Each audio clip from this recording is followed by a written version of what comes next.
Hey sweet friends, welcome back to my channel. My name is Maylene Call from Mrs. Call's Campers. If you're new here, I am a first grade teacher in Las Vegas. I recently posted a vlog where I shared about an activity I did with a wordless picture book, and then I realized I completely forgot to include the footage, and that's something that I feel like isn't shared enough, so I decided I would go ahead and make a whole separate video about wordless picture books, share with you some of my favorites, and kind of walk you through what a lesson with a wordless picture book might look like. This is Journey by Erin Becker, and it is the first wordless picture book that I was ever introduced to back when I was student teaching. The teacher used it in a third grade classroom, and I absolutely fell in love with it. It actually is a trilogy. Okay, so the next book is Return. It looks like this, very beautiful. I don't actually think, I'm realizing now, I don't know if I have the last book, but this was the first wordless picture book I was introduced to, so naturally it's the first one that I share with my class. But I am going to show you some more of my favorites. First, I want to show you just what the lesson is that I did with this book. So for me, before I even ever get into sentence writing with my kids, we talk about how important the job of the illustrator is. I refer back to it a lot as I'm doing read-alouds with my class as they're writing their story. I put a large emphasis on it with my kids at the start. So I always talk about how important the illustrator's job is and how they leave clues for us and how they are actually telling a story all on their own, whether there's words or not in the book. And as I'm reading through wordless picture books, there's plenty of ways that you could do it, and I change it up depending on what I'm doing throughout the year. But most of the time it starts with us just looking at the front cover and making predictions. So the title is a huge clue about what the story is going to be about, and then we talk about the characters that we see on the front, the setting, all of that good stuff. And then opening it to the first page, I always ask them what they notice. And I usually do this under a document camera so that they can see, and we'll zoom in to all of the pictures, kind of look closely, and you'll see the clips of me actually teaching and talking with them. Usually I'll ask, what do you notice? Why do you think that? And I'll zoom them in slowly about the different elements, like showing that time is passing. Actions of the characters' faces tell a huge part of the story. So here's some clips of me using Journey. Illustrators tell stories. So we're going to talk about the illustrator's job and why it is important. Do you think that an illustrator's job is important? Yes. How come?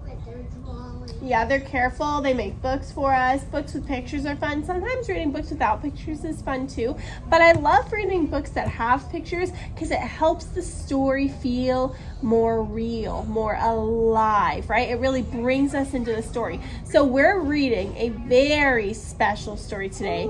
I'm going to zoom you into this book because there's so many cool little details. Like this book even won an award. This is a Caldecott honor book. Okay, first, what do we notice on the front cover? I think it looks like she's going to the castle. She's in a boat. What else do you notice? What stands out to you? Okay, let's turn off the lights. That way the color looks better. Oh. Is that better? Yeah. Okay, I thought that would be better. What stands out on the cover? What pops out at you? So what else? Because it's big, right? So that really pops out. What else pops out at you? The girl. Why? She's like in a boat. Oh, you'll see what that is. This story is by Erin Becker. This is our little girl. She's probably going to be our main character. No words. This is a wordless book, which means the entire story, the entire story we can tell in our brains or with our mouths, but it means you have to look very closely at the pictures and see all of the details. So we're gonna start looking together. Where's the setting? It looks like she lives in a, oh yeah, it might be like an apartment building, or these are townhomes. What pops out at you? The building's different on just this page. The red bike. Yeah, it's called a scooter. The scooter stands out because it's what color? Red. And everything else is kind of gray looking, right? But look at the girl. Look at, she's sad. Yeah, how can you tell she's sad? Because she's like this. Yeah, she's kind of curled in. And I wonder, do you think this is where she lives? Yeah. Okay, so who do you think these people are? Her dad. And her sister. What's her dad doing? Working. He's busy. What about brother? She's watching a video. What about mom? Cooking. And Talking on the telephone. right, and she's over here. Sitting Look how much of that story we figured out just from looking at this one page. Let's keep going. Girl is a color, but nobody else is a color. Okay, now this one page has 3 different pictures. Do you remember this from our read aloud? Yeah. It's showing time is passing. So let's look at the first picture and the second picture. And the last picture, what's she trying to do? Trying to give them attention. And it doesn't seem like it's working. So she decides to... Lay in her bed. Mhm. It's like they don't even like her. What happens? The cat. The cat walks upstairs. What does she see? A red sock thing? It's like a marker. Yeah. So can you tell by her body what she's about to do? Yeah. She's about to get up and go get it. I'm gonna let you look at this page for just a moment, quietly. Quiet think time, okay? Is this book fiction, fake, made up, or nonfiction, real life and true? Fiction, right? It's fake and made up, and how do you know? Because the magic markers are finished. Can we do this in real life? No. No way, but look, first she picks it up and then she draws a, and then she goes, Ow. Wait, that's a second transformer after you're done? I wonder, and look on the inside, It's green. it looks different, right? It's green. I don't know if you're ready for it. Ready for the next page? It's Yes. so cool. Ready? I want to give you the, I want to give you the full effect, okay? So here's her. And she goes through the door and then, Oh! That's like a party. That is unacceptable. all right, now look.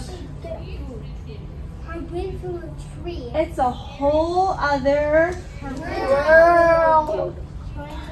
Close the door so nobody sees. All right.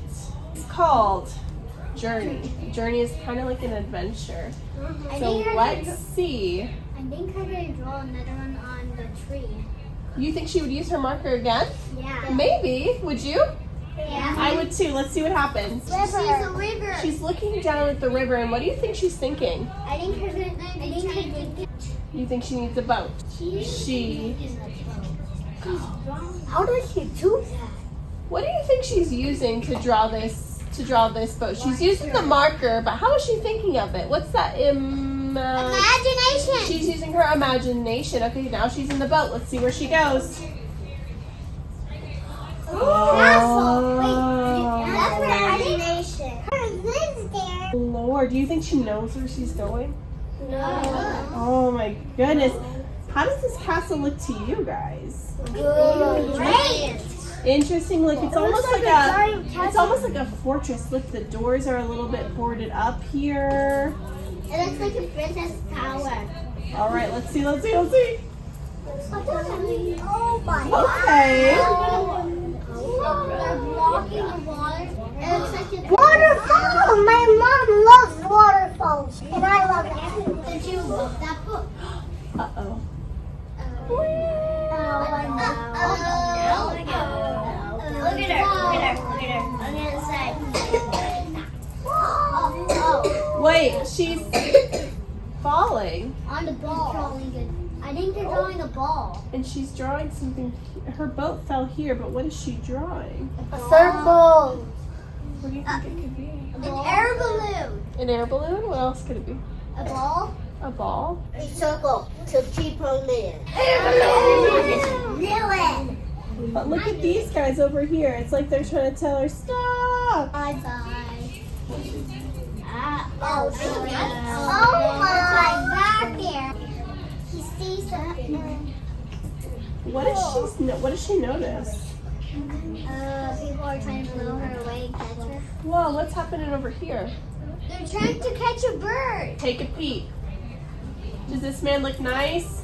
No. What'd they do to the bird? They caught What do you it. think she's gonna try to do? Is Fences. that what you would do? Yes. But I don't even know how. I mean, look. She might draw a square and then she might. She's quite brave, isn't she? Yeah. Because her the marker. She's way up in the sky too. Oh no. I think they're using the markers and then her gets Oh my goodness, look. Okay, their backs are turned. saving the bird. And she let the bird go. What about her? She might captured. I think we're gonna be captured, but the bird is gonna save her now. Oh, that's a good What about her? I think she's gonna draw another thing with her marker, right? Oh. No! The marker! I think the Did you feel that feeling in your stomach just then? Yes. Look, I've got goosebumps. Bird is gonna grab it. Oh my I think the goodness. bird is gonna fly over there and grab it. What if she got trapped here forever though she could never get back home? It's a real serious problem. We're at the middle of our story right now. Ready? Serious. I think the bird is gonna save her. Because if her save the bird, then the bird will drop her. They're gonna drop her. All right, ready to see? Do you have your predictions in your brain? I knew it. I told you. I knew it. We're gonna draw a square. Look, the bird is. The bird is like becoming her friend. A magic carpet. She drew this. She's like a genie. They're making a genie. Magic carpet.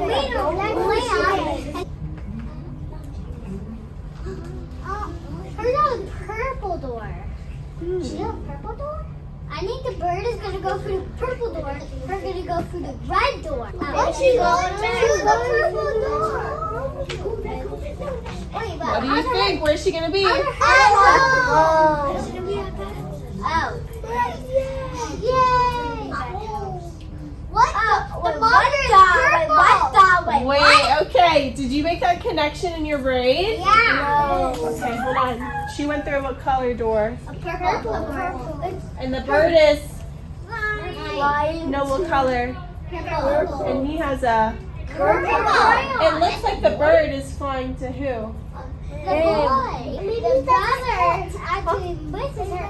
Maybe it's his pet. Is it a real pet? No. No, I think he dropped his sister dropped it. He might have wanted to draw the door to go. Do you think this boy knows this girl? No. Yes. But they have a connection though. What is their connection? I think they both have monsters to go some. I think they're gonna go through a portal. Oh. No. They're gonna go through another portal. What are they doing? They're not They're making circles. And they're going to go on another Adventure. What'd you think about that? Do it again? Do we have any words? No. We didn't. But did that story, was that interesting to you? Yes. Did you understand what was happening? Yes. What did you have to use? Imagination. You had to use your imagination to help see what the girl's story was. Were you surprised at times? Yes. Yeah? You weren't? You weren't surprised at all?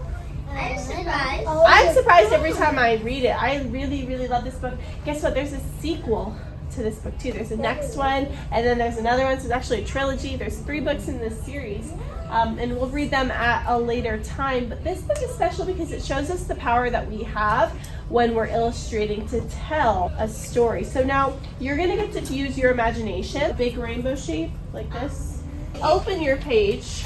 This is where your magical world is going to be, okay? Now, I talked about this in my vlog, but the activity that I just had them follow it up with was just folding a piece of paper in half, and on the front, kind of like a card, we drew a door, and then when you open it up on the inside, they created their own imaginary world, and the idea was just for them to start using their imagination and kind of show things through the details with their pictures. But I wanted to share with you some other ways that I use wordless picture books. When I taught kindergarten, I used this one, I think, for labeling. This one's called A Ball for Daisy, and we would just go through and look at the story, and look, you can even see here, I didn't even realize these are still in here. We would label things. So with kindergarten, you start obviously by labeling things with letters, but this is A Ball with Daisy. Really great to start for kindergarten, working on those pictures and labeling. Another way you can use it is to introduce different genres. So like Mr. Waffles here is another really, really fun one that my kids love reading,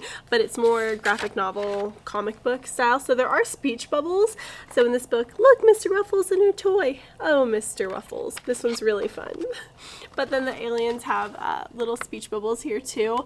but they're not. It's not in English. Naturally, wordless picture books lend themselves to inferencing. So if you are starting to talk about the skill of inferencing, you could absolutely pull out a wordless picture book, and that would definitely get them talking, because the only thing you can do is make inferences. Another way that you can use wordless picture books is for SEL lessons. A lot of times, children's books, there's always some kind of underlying message, right? And they usually have characters who go through some kind of struggle, and then they make a change, and it's about being a good friend or helping somebody. But if you have the kids actually tell that story themselves, it can make a bit more of an impact. So this book is called I Walk with Vanessa. I'll give you a little peek through so you guys kind of see the story. And this is usually a very slow process, and I encourage conversation to happen during the story because they'll feed off of each other's ideas.